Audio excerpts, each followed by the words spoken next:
Hello and welcome to the Scoreboard Podcast. I'm your host, Rivka Boord of Jets X Factor, the home of the best New York Jets content on the internet. Please remember to like, share, and subscribe. Subscribe to jetsxfactor.com, discount code 80 for Wayne Quebec. Today we're joined by one of my favorite guests. We have Aaron Schatz of FTN Fantasy, formerly the founder and editor-in-chief of Football Outsiders. Analytics guy. Was my, I guess you could say, my instructor in a football analytics course at Sports Management Worldwide. Aaron, thank you so much for joining us. Thank you for having me on. It's good to be here. Thanks. Okay, so we'll get right into it. The first thing I wanted to say is I have a bit of a bone to pick with you. Oh, no. All right, here we go.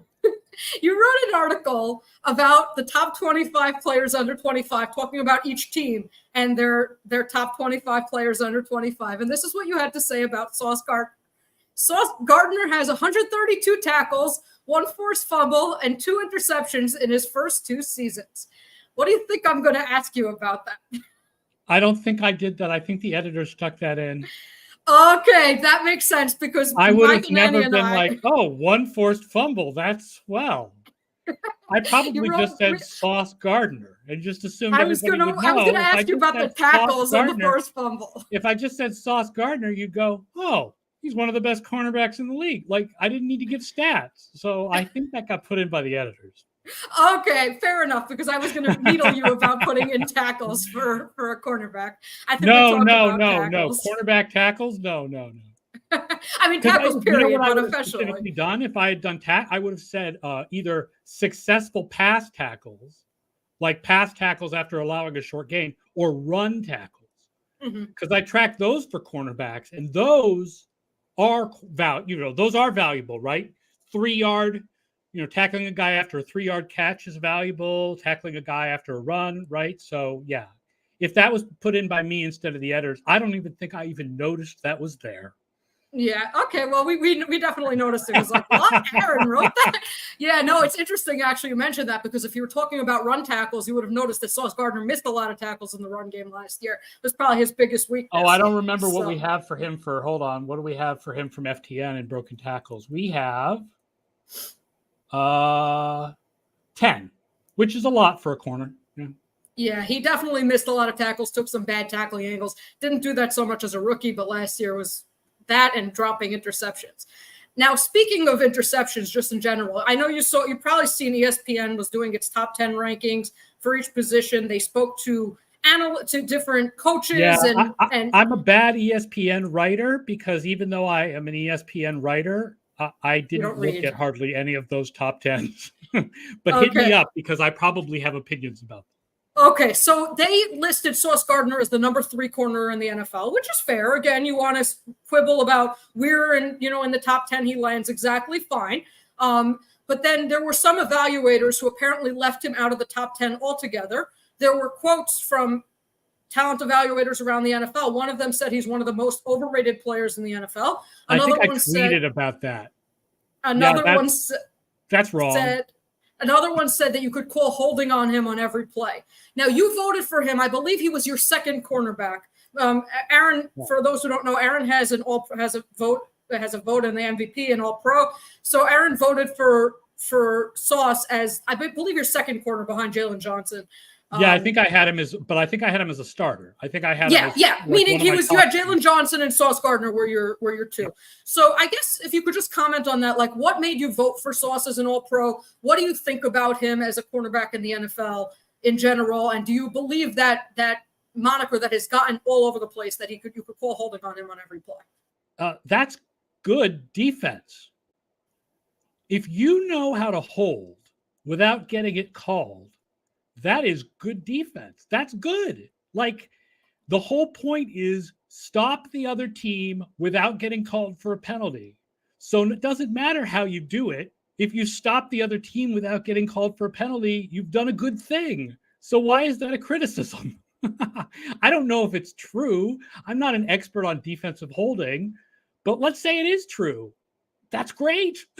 That means he can stop the offense without getting called for penalties.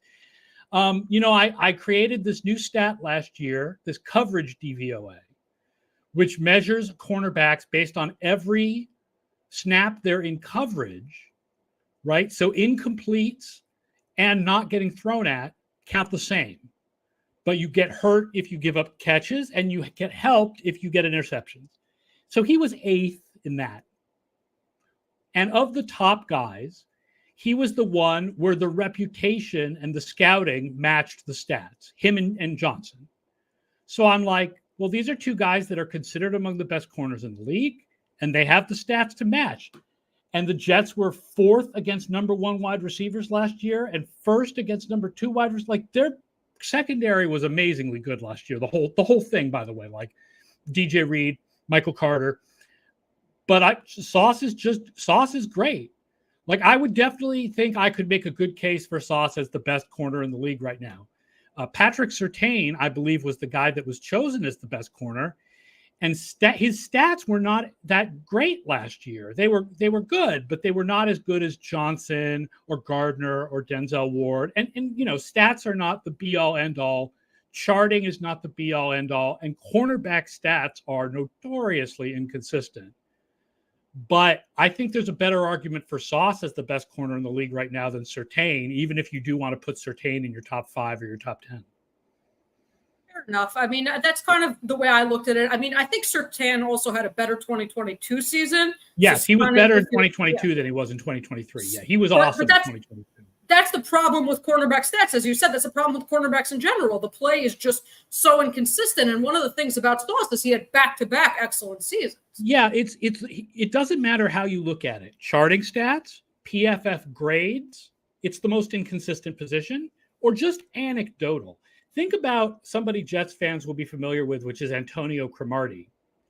Like, when stats didn't even exist, we knew anecdotally that Cromartie went from having good seasons to terrible seasons back to good seasons. Like, it was a thing about him. Like, that's just how cornerbacks are, no matter how you want to measure them. It's really an interesting thing from an analytics perspective, because we know from an analytics perspective that cornerback is one of the 2 most important positions on defense, along with edge rusher. The difference is with edge rusher, it's much easier to predict how good a guy will be in the future than with cornerback. So you have to decide, how much do you want to pay cornerbacks when it's a little bit of a lottery for how they're going to be in the future, even though you know they're hugely important. That's definitely an interesting point. But since you mentioned edge rushers, I'll get to that also. I'm curious how you, as a stats guy, how you analyze, like, let's say you have sacks here, which predicts, right, for, sacks for and production for, right, for prospects. But then how important are sacks versus bringing pressure? What statistics do you think measure the impact of an edge rusher the best? And that kind of leads into my question also about the Jets sort of traded out Bryce Huff for Hassan Reddick. Huff was like, if you look at pressure rates, is like elite. Reddick is better at generating sacks generally. Which one is more important? Would you say they're both important? Because I just hear sacks talked about all the time as the be-all and end-all. That doesn't seem to be the case to me. So first of all, the reason for that is that pressures are counted in different ways by different companies. So there's no one way to count pressures. Sacks are more important at looking at the impact of an edge rusher in the past. Pressures are more important in looking at the impact of an edge rusher in the future. Pressures predict future sacks better than past sacks. But if you ask me last year who's more valuable, unless one guy got way more pressures than the other, usually the more valuable player from last year is the guy with more sacks. Now, Huff had 10. Reddick had 11. I mean, the thing about Huff is that he's bad against the run. Right? That's the thing everyone talks about, is he is just not good against the run. It's not a good trade for the Jets, even though Reddick is better against the run, because Reddick is older, so you expect some decline to start coming for him. And because Reddick apparently wants a bunch of money and is holding out, which is a problem. But Reddick is a really good pass rusher. As far as the quality of the pass rush, I don't feel like they're really losing much by going from Huff to Reddick. I think the money thing is an issue. Yes, I have my own take on the money thing. I think that ultimately he is going to end up playing, get a little bit more incentives, get his contract guaranteed. And kind of like what the Browns did with Amari Cooper. But it's a long time since anybody in the NFL held out into a season. a long time. Mm-hmm. Yeah, so I mean, I just don't think it's going to happen because ultimately he has to play well this season in order to get paid, get his last big contract, and so it'll go on the way it does. But it was interested to hear your take on that. Now I want to talk about another thing you wrote, which is the biggest roster holes on each team. So you chose tight end for the Jets, right? With Tyler Conklin. The first time you talked about maybe getting Robert Tonyan, and the second time you mentioned Jeff Swaim, I think. Did you choose that simply because you see the Jets as a deep roster, or do you specifically see tight end as a problem for the Jets? I think it was more that the Jets, I could have gone with slot receiver, although they did address that in the third round of the draft. But in general, I think the Jets are a deep roster. In particular, they're a deep roster on defense, right? Offense is not as deep. I could have gone with running back. Because they only have a couple of mid-round draft picks as the backups there. I went with tight end because I just don't think the starter is that good. That's the one place where I feel like the starter is not. That's not an above-average tight end in the NFL. So I'm just curious, does that come based purely on statistics? Because that was going to lead me into my next question. DVOA obviously is a great stat, and it does a really good job of predicting team success. I always wonder about that with individual players. Oh, it's not as good with individuals as it is with teams. That's for sure. But yeah, the individual stats for him are great. I don't think he does well in the ESPN receiver tracking metrics. Scouting people don't ever talk about him as some kind of hidden gem at tight end. I never hear him talked about as one of the best blockers in the league at tight end. He's just not somebody that's ever really talked about, even in a he's underrated way. So to me, that was clear. That's the biggest hole on the Jets. Yeah.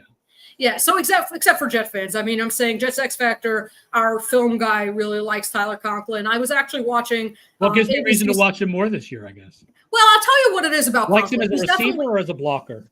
Receiver. He's not, I'll tell you what it is about him. He's not very athletic. He ran a 4.8 40, so he's never going to be a big yak guy. He's not this explosive guy. But when you're talking about a guy who you want one-on-one against the linebacker in the middle of the field, does a very good job against it. When you're talking about a guy who you need to make a big contested catch, if you look at his contested catch stats, they're actually pretty good. So, again, he's not an elite tight end. He's probably more of an average tight end, but people expect him to be worse than that. So that's just all I think that really we feel that he's better than people think. Even if he's an average tight end, I still think that would make that the biggest hole on the Jets roster because you have an average starter with like nothing behind him, right? Jeremy Ruckert hasn't lived up to his draft status, and then it's just like a bunch of dudes. True. Okay, fair enough. But I was going to ask you more in general, like let's say, so was there any Jets player who had a positive DVOA last season? I can't find the DVOA player stats. I don't know if they're not up or yeah, it's complicated because of introducing Stats Hub. Now they're in Stats Hub.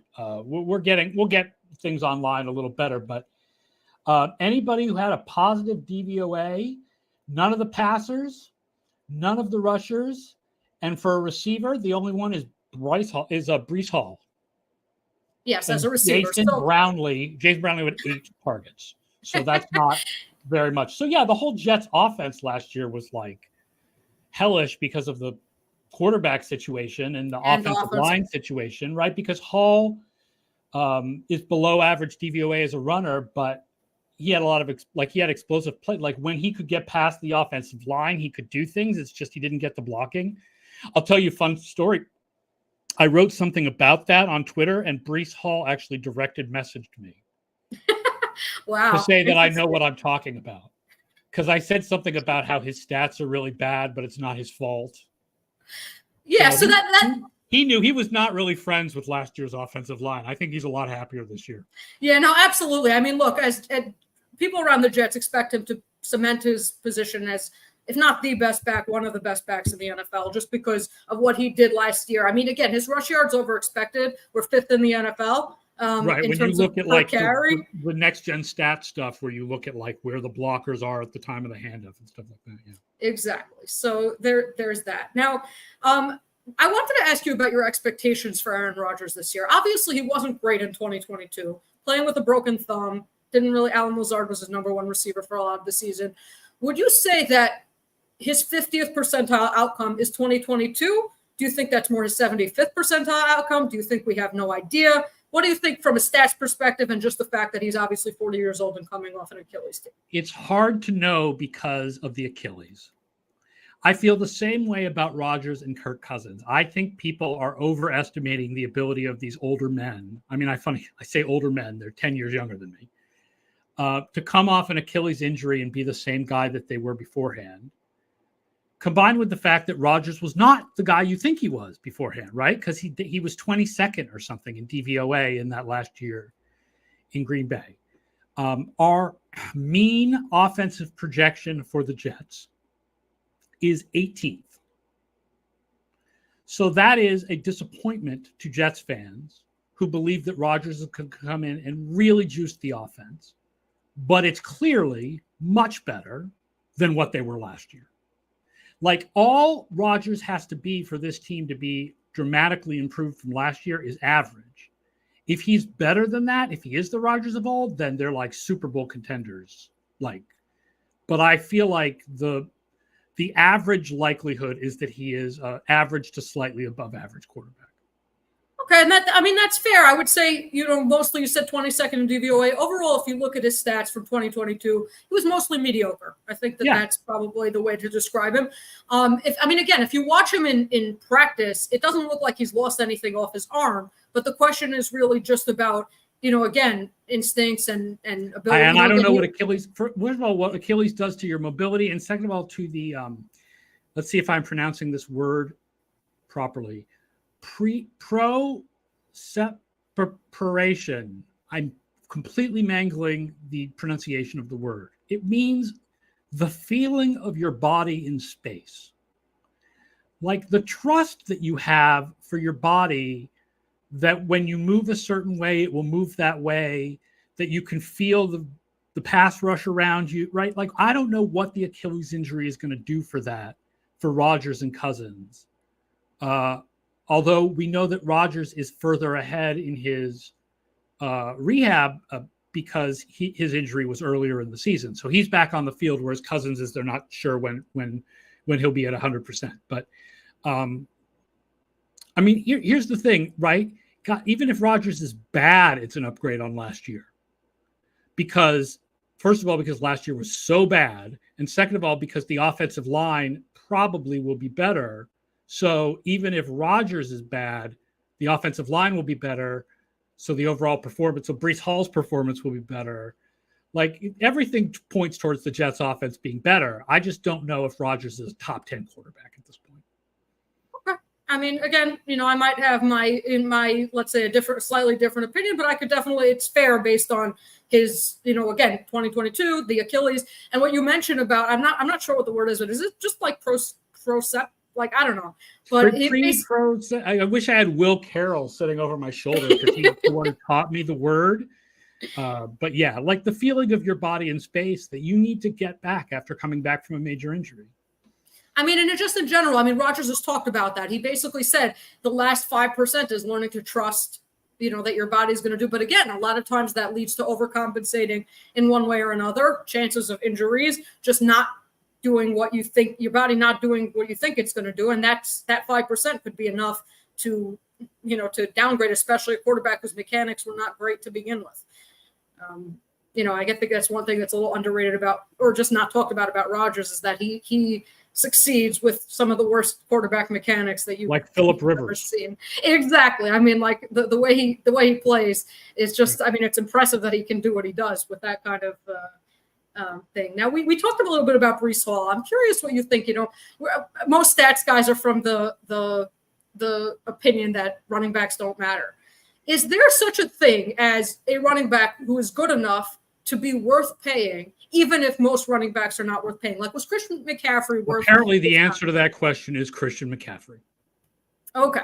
So let's say Breece Hall would have a season, because again, if you look at his stats from last year, what he did with almost nothing. Now, he's probably not going to have 76 catches again this year because they were dumping the ball off to him all the time.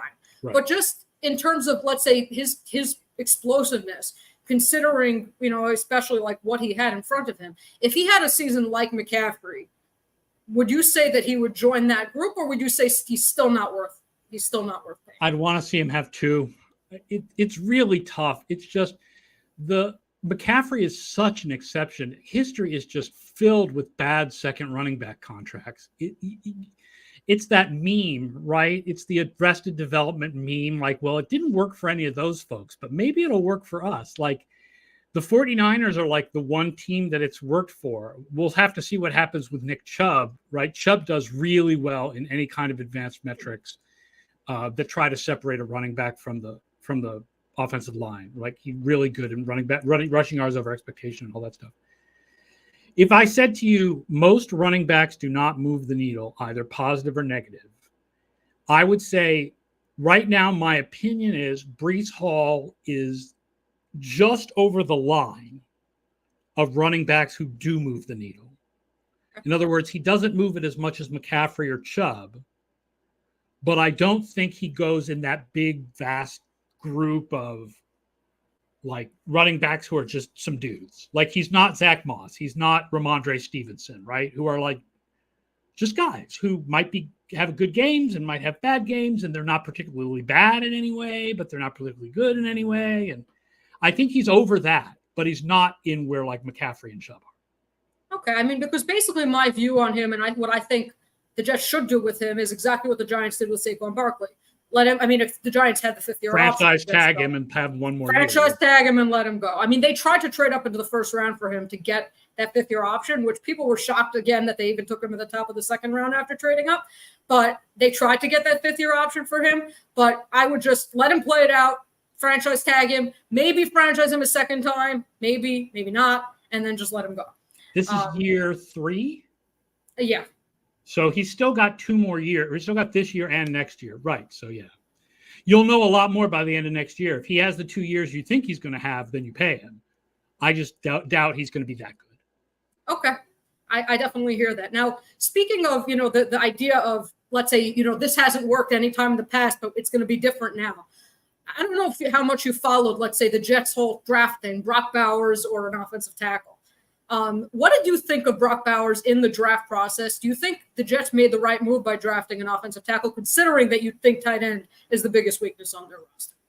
Yes, because the fact is tight ends in the first round rarely give you first round value. And I know that Mike Tanier and I have had disagreements about this. He was much more of a Bowers believer. But the problem is that the correlation between college performance and pro performance for tight ends is very low. Look at all the tight ends who've been the super studs of the NFL that were like lower round picks, usually from Iowa, George Kittle, Travis Kelce. I mean, some first round tight ends have had good stats, certainly, Evan Ingram. But Kyle Pitts has been a good player, but not worth the 4th overall pick. Like, Bowers will be a good player, I think, but I think you'd rather take a left tackle. If you're going to use a first-round pick, you'd rather use a first-round pick on a left tackle and take a tight end later than use a first-round pick on a tight end and take an offensive tackle later. Now, this is just a general question. I saw you voted for Josh Allen for MVP last year. That is what I'm famous for. I am the only person who did not vote for Lamar Jackson. Lamar Jackson. And you gave your reasoning was basically every metric showed that Allen was better than Lamar.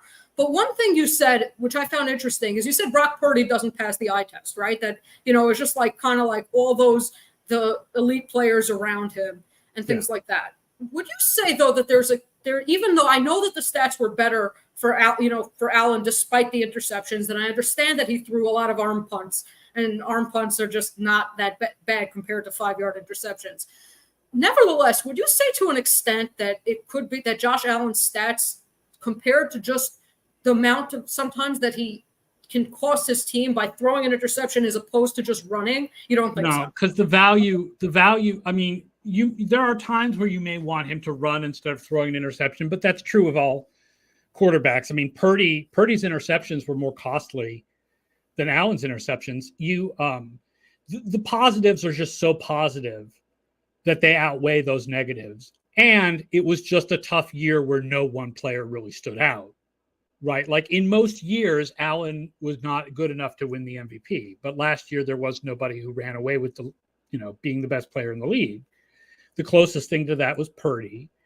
And I do think if you compare Purdy to Garoppolo, what you decide is Purdy is good, but not necessarily the best player in the league.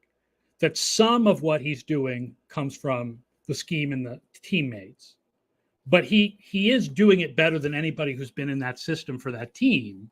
So he has value. He's not like an average guy, but I don't think he's the best quarterback in the league. So now, given that approach, what do you think about quarterback contracts, right? You know, right now, Tua and Jordan Love want new deals. Bill Barnwell just wrote a huge thing today. Bill Barnwell just wrote a huge thing today about Purdy's contract, and he basically came to the conclusion that they have no choice. They basically have to pay him. Mm-hmm. Do you think that's the same case with Tua?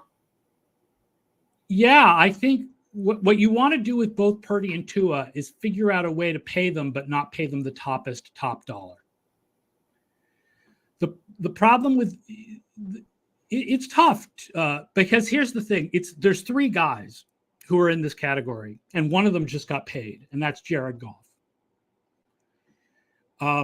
You want to pay Tua and Purdy something similar to what Goff got, not what Mahomes gets.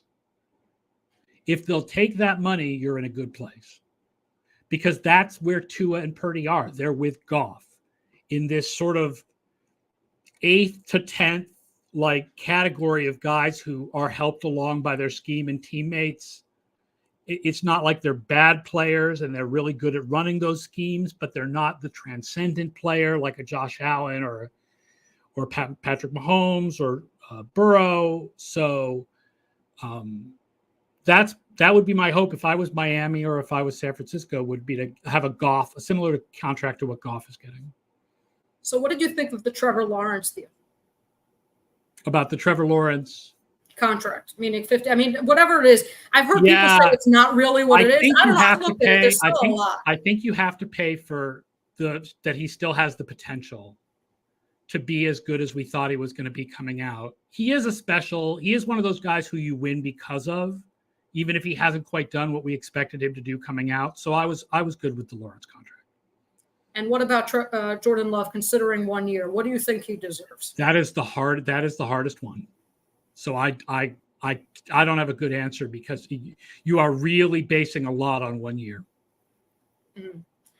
Okay. Now I had a few more questions, but I guess one last question. You know, because I know you said you need to go, but. Well, we should talk. What? You should ask your last question, and just ask me about the Jets this season, because we got to talk a little bit about the book and what I think about the Jets this season. Okay, fine. So then, just one last question in general. I know ESPN does some they do some polling of executives to find out which front offices value analytics and which ones don't.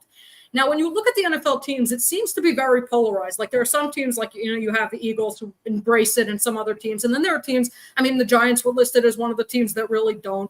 Why do you think it's so polarized still? And why do you think some NFL teams are so resistant to relying on analytics? I think because it depends how old school the people who run your organization are. But even the most old school organizations now have at least somebody doing analytics. You can't completely ignore it at this point. So it's certainly come a long way since I started 20 years ago. But yeah, some teams are all in and want to be like baseball teams and have 20 people. And some teams are like very old school and have just one guy. Okay, so now we'll get to what you said you want to say about the book and what you believe on the Jets. So you said you have their mean projection on offense is 18th. I assume the defense is better, although I don't know how much better. What are your expectations? Okay, wow. So that's high. That's higher than I would have expected. The Jets defense is the number 2 projected defense. The top 3 projected defenses are Cleveland, the Jets, and then this is one that will shock people, the Patriots. Doesn't shock me at all. The Patriots last year were 9th in defensive DVOA, despite being only 30th in takeaways per drive and missing their best pass rusher and their best cornerback to injury. Too bad their offense is terrible, but Jets fans know all about that. Here's the interesting thing so first of all, I said earlier, I don't know about Cousins and Rodgers. We have those offenses projected similarly. The difference is the Falcons project to be the worst defense in the league with one of the easiest schedules. And the Jets project to be the number 2 defense in the league, but have a hard schedule, although not as hard as the rest of the division. Their schedule is 8th. The rest of the division ranks 1, 2, and 3 in schedule strength. The problem the Jets have is that they're in the AFC. So we have 8 of the top 12 teams are AFC teams, which means even if we're right about all 8 teams, one of them has to miss the playoffs. But this defense is really good, and the offense has to be better than last year. And it's very hard to imagine a scenario where the Jets don't have a winning record. Okay. I mean, it's funny because I had ESPN's Rich Cimini, the Jets beat reporter, on last week, and he predicted 9-8. And the Jets fans in the comments were furious, because a lot of them expect 11-6 or something like that. But it sounds like you might be. Yeah, I guess I can see where they would have a losing record, but if they do, it's going to be 8-9. It's not going to be this unless Rodgers gets hurt. This team is not going to win 4 games. The defense is just. I know defense is harder to predict than offense, but they have defensive stars at every level. It's not like if one defender gets cooked, then there's a huge hole and everybody will be able to attack it. Quinn Williams. Yeah, but still, they're pretty deep at pretty much everywhere on defense. Like this is a good defense. So I think it's most likely that they go like. We have them with 9 mean wins. I actually think 10 is a little bit more likely, but. That is going to be one heck of a playoff race in the AFC, because even if we're right about all 8 teams, probably one of the other 8 teams is going to be better than we expect. And that would make 9 teams, of which only 7 can make the playoffs. And all of this, I will remind your listeners, is in the FTN Football Almanac 2024, which you can buy at ftnfantasy.com/almanac. Or search for Amazon for FTN Football Almanac on Amazon for the physical copy of the book. It's got Travis Kelce on the cover this year. Not Taylor Swift, though. Not Taylor Swift, just Travis Kelce, because we had Mahomes on the cover last year. The tradition was always that we had the cover was the color of the Super Bowl champions. And then when we went to FTN, we gained the ability to use actual player photos. So from now on, it'll be a photo from the Super Bowl champion, but we already did Mahomes. So we did Kelce. Okay. We're just trying to grab onto that Taylor Swift excitement. So I assume you predict then that the Bills are going to win the division again. Well, in the book, we have Miami as the number 1 team in the division. But that was based on the idea that their pass rushers will be back for the start of the season. And it was before Shaq Barrett retired. If you have no Shaq Barrett, and Chubb and Phillips don't start the year off, then I think the Bills become the division favorite again. But we have the Bills a little worse than they were last year, and the Bills have the hardest schedule in the league. Is that because of the 3 games that the Bills have to play different from the rest of the AFC East are Kansas City, Detroit, and Baltimore. That is a really hard trio of games. Is that's the primary reason that you have Buffalo below, or is it because of their wide receivers?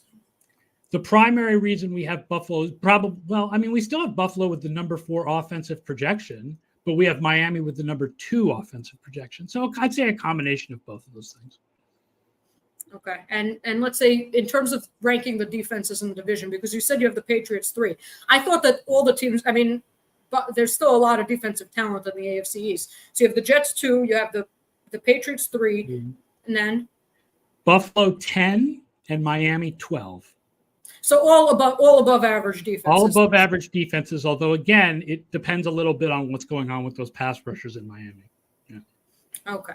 Fine. I think we'll end it there with I'm going to stay on a little bit to answer some questions, but thanks so much, Aaron, for joining. You have the floor. If there's anything else you want to add, you already plugged the FTN Almanac. Yeah, check out the new Stats Hub for FTN Fantasy. If you follow me on Twitter at Schatz NFL, ASCHATZ NFL, I'll be tweeting some stuff from the new Stats Hub.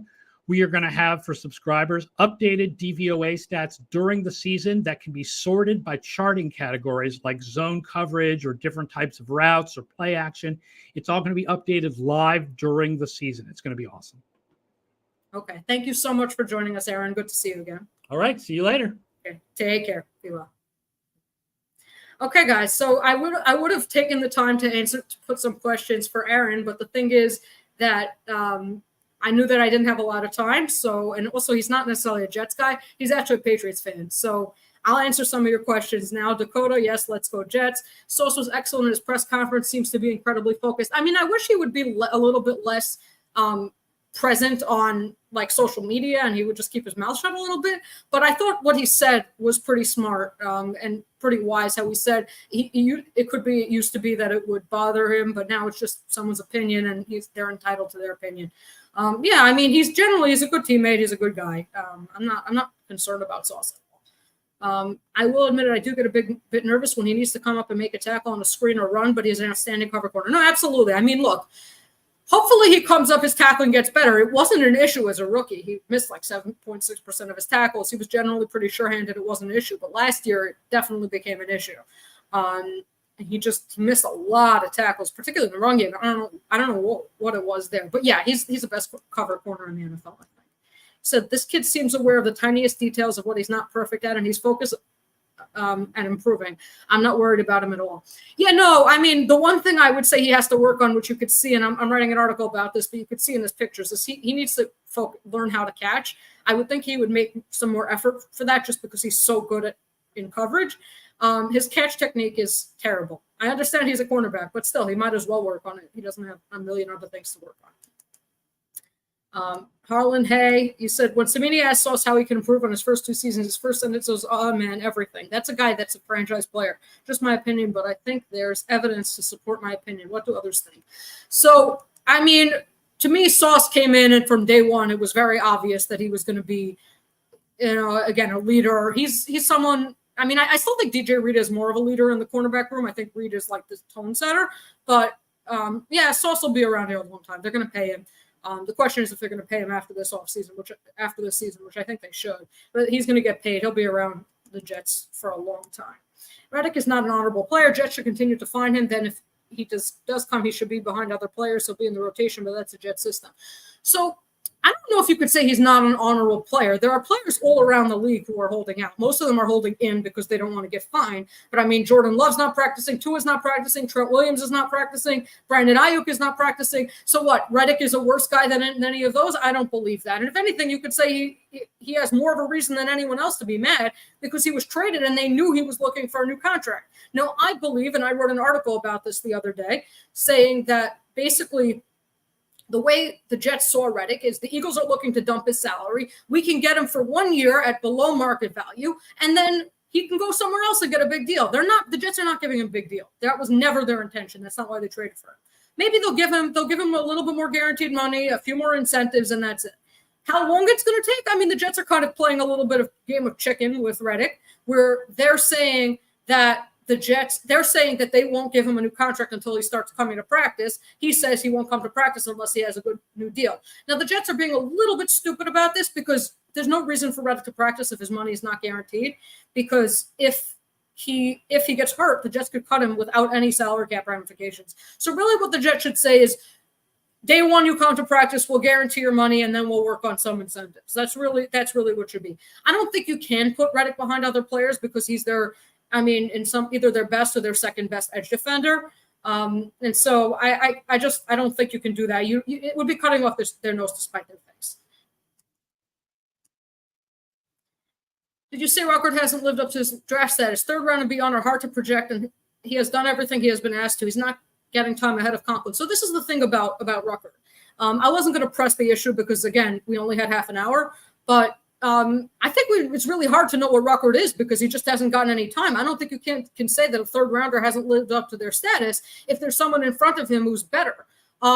This is what I think about Ruckert. I think Ruckert is overrated as a run blocker. I think he's very hit or miss, and he has a lot of misses.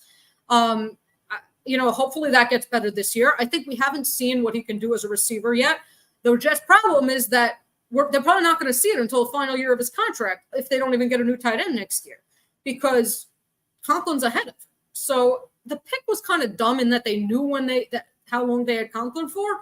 But I mean, again, I don't think again, who looks at the depth of tight end? Do other teams have better backup tight ends? I don't know how many other teams do. A few of them do, but I don't know. I feel like backup tight end is just one of those positions where it's a whole bunch of jacks.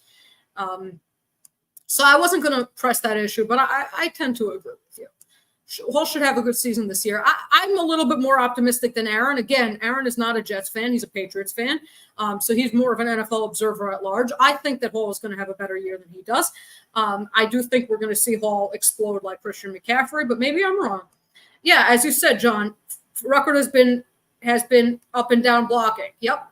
Blewett's film review is exactly – I had written an article early in the offseason talking about this, and I had people tell me I was being unfair, but then Blewett says it, and, again, it was just backing up. To me, it was just confirmation of what I had seen.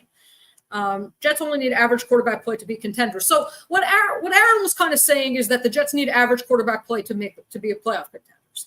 I don't know if they're going to be Super Bowl contenders with average quarterback play. Maybe. I mean, Mahomes was pretty average last year, but I doubt it. I still think that they can win 10, 11 games, even if Rodgers is average, and I think he'll be at least a little bit above average.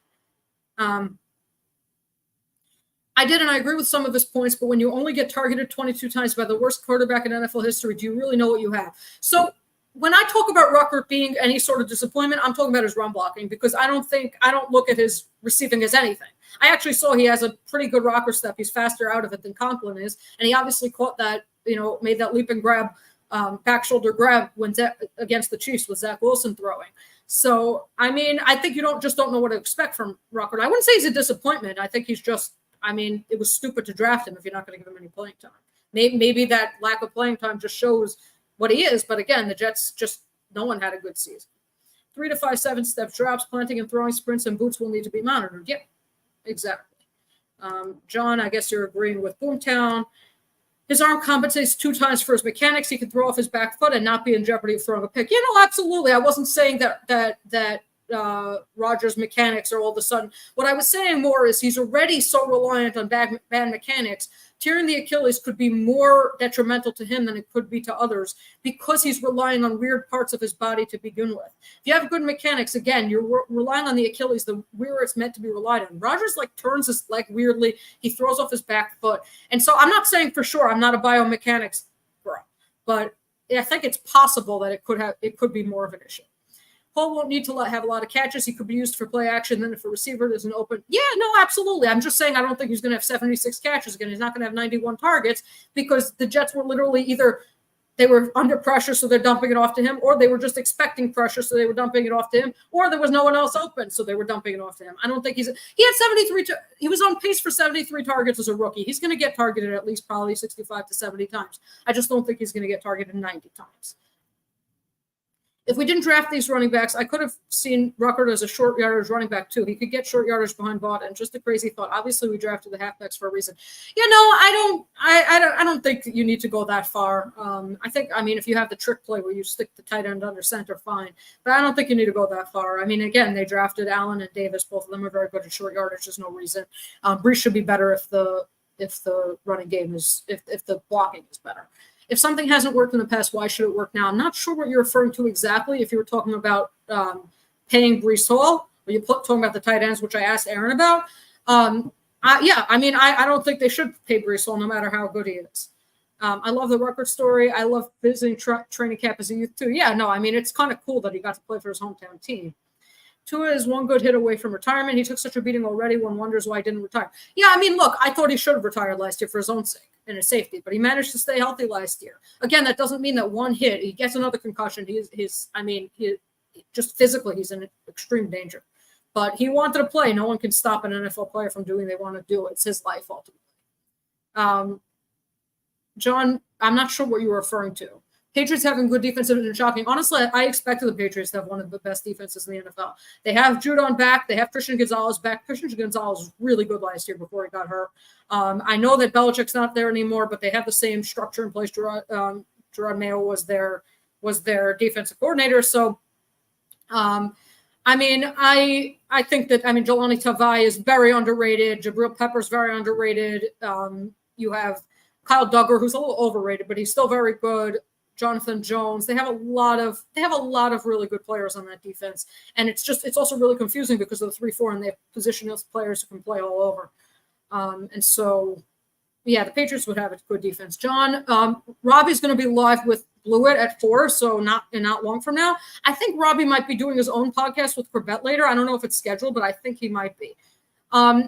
So I don't know if Cimini likes to be adversarial. I think it's more that he's just been covering the Jets for so long that he doesn't believe in you can't, it's very hard to be optimistic, to be super optimistic or get your hopes up when you've been covering the team that long and you're also trying to be objective.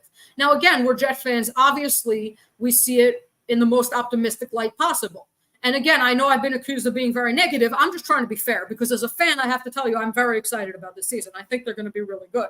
But as an analyst, I'm just kind of trying to say, okay, these are the places where maybe Jet fans are being a little overly optimistic, or these are the things that could go wrong, because there are definitely things that could go wrong. And so I don't think Cimini was being adversarial. I don't think he's overly negative either. I think he's just being more realistic, maybe. And that doesn't mean that realism isn't sometimes overly pessimistic when it comes to the Jets. Again, I think I'm, again, in terms of what I expect from the Jets this year, I expect 11-6 or 12-5. I think they're going to be good. I think they're going to make a playoff run. I can't say I think they're going to win the Super Bowl. I don't think anyone's going to win the Super Bowl any given year, but I do think the Jets are going to be good. Jets need time to gel on offense. I don't think it will be sunshine and rainbows on offense day one. Absolutely. And John added the offensive line. I think, it's important to get them all out there in practice and to get them on the same page. And the offense will definitely take time to gel. Look, if Rodgers and Garrett Wilson can get on the same page, this offense could be pretty good, even if everything hasn't gelled yet, because Brees is Brees, and just having Tyron Smith out there will make a major difference than having AVT back as a run blocker. That's kind of why I wasn't happy playing San Francisco in week 1, because I feel like their line is not going to be in full form yet. But again, they're going to take a very big test in week 1, and we'll see what happens. Look, I think it's very short-sighted to underestimate Miami, especially if, as Aaron said, Bradley Chubb and Jalen Phillips are playing. Both of them had very good years last year before they got hurt. I know they lost Christian Wilkins, but they still have their cornerbacks are a lot better than people think, especially Ramsey is still good. Kendall Fuller has been one of the best corners in the league for the last 4 years, and people just overlook him. Javon Holland, pain in the neck for the Jets, and is one of the best safeties in the NFL. I think it's again, I don't think Miami's ultimately going to get there because Tua just doesn't play well against good teams, but I don't think it's unreasonable to say that statistically speaking, to rights, Miami should be one of the best teams in the NFL. David, I agree. Go Jets. The Jets' disrespect is unbelievable. Look, again, he's a stats guy. He's coming from a stats perspective. From a full stats perspective, if you make projections, the Jets don't project to be about a 10-win team. That doesn't mean they won't be better than that. But again, it's different from someone who covers the Jets and someone who's just looking at a league-wide stats. And Brandon, I agree. The Jets need to earn the respect. They need to put it together. I'm very concerned about the Jets against Miami because the biggest issue is that their receivers killed the Jets cornerbacks, especially DJ Reed. Not Sauce so much. They didn't go after. There was one big play where Sauce was right there and he was just a half a second late. But I definitely think that that Miami could be an issue for the Jets because of their cornerbacks. Howard, I don't know why you think I need to be shut up because again, my job when I'm hosting a podcast is not necessarily to go out there and give a whole long talk about why I disagree with the person on the podcast. My job is to kind of hear their thoughts. Now, I've given you my thoughts on my own podcast. My own segments of podcasts, and I'm giving you my own thoughts now. I don't necessarily agree with Aaron and everything, but that doesn't mean I'm going to sit there and tell him, no, I think you're wrong, because it just doesn't make sense to do that. Harlan, Aaron, you should go check out Aaron's stuff. He's really, really good. Now, your thought on Salah's comments on Stiggers and your thoughts on him. So I don't remember exactly what Salah said about Stiggers. I kind of was writing down my thoughts and I missed that. But I think just my thoughts on Stiggers in general. Look, I didn't think Stiggers was going to be much of anything. The way I saw it is I thought they were drafting him as a Brandon Eccles replacement, meaning that he would be a backup. But look, he's looked better than that so far. If he can ideally, I would love to see him take over for Eccles as the top starting outside cornerback this year. That would be amazing. Because they're probably going to lose DJ Reed next year, and if they could replace him internally, that would be ideal. And again, we'll see what happens. He looks very good so far, but again, he's coming from the CFL. He hasn't really played press coverage, can't tackle according to Blewett, and so we'll see what happens. Let it Reddick sit the season out. That would be pretty terrible for the Jets. Is this streaming somewhere that you're not seeing these comments? I was seeing the comments. I just didn't have enough time with Aaron to sit there and work on the comments with him. He only gave me 20 to 30 minutes. It went a little longer than that, but I apologize for that, but I am working on the comments. So, yeah, I answered your question. The Patriots with the goofy tall tight end and the criminal psycho tight end, I think that proves that a backup tight end 2 or tight end 3 can be important, just an opinion. It depends how you play. It depends how you use your players. I don't really have much to say about the backup tight end, to be honest. I just think it's one of those, like, again, I've picked on the Jets defensive tackles a lot, and people tell me I'm being overly pessimistic. If the Jets' worst thing to worry about is their backup tight end, then they're in really good shape. Is Izzy making the roster? I see Izzy on the practice squad for the development, pass blocking, etc. I think he's going to be on the practice squad. I despise Miami more than most. So, John, I hate Miami, New England, and Buffalo. I would say I hate New England the most because, again, I started watching in 2004, and so the Patriots have been their biggest threat. And then it's probably New England, Buffalo, Miami for me, just in terms of how good those teams have been and how likely the Jets have been to beat them. Although I guess they beat Buffalo more than Miami last year. Yeah, but I don't like Miami at all. Hi, Greg. Thanks so much for always tuning in. I guess, did Dakota change his thing, or is Dakota okay? Hey, Dakota. I'm worried about beating the Ravens in the playoffs. We can beat the Bills or Chiefs in the AGD. I'm sorry, I'm not sure. I agree with you. I mean, I wrote an article recently about the teams that are the biggest threats to the Jets in the AFC, and I put the Ravens as the number one threat. I think that Lamar's playing style is a big test for the Jets. Again, they're predicated on the running quarterback, running backs, and tight ends. That's where the Jets struggle the most. John, as we said, Tua is one hit away from retirement. Stigger's going to make the roster. He's a baller. I'm very confident he's going to make the roster. I think that might spell doom for Jarek Bernard Converse, but that's what I think. Tua's good, LOL. I mean, if you don't think Tua statistically has been good, I think ultimately the question is just how do you deal with it? So I don't know.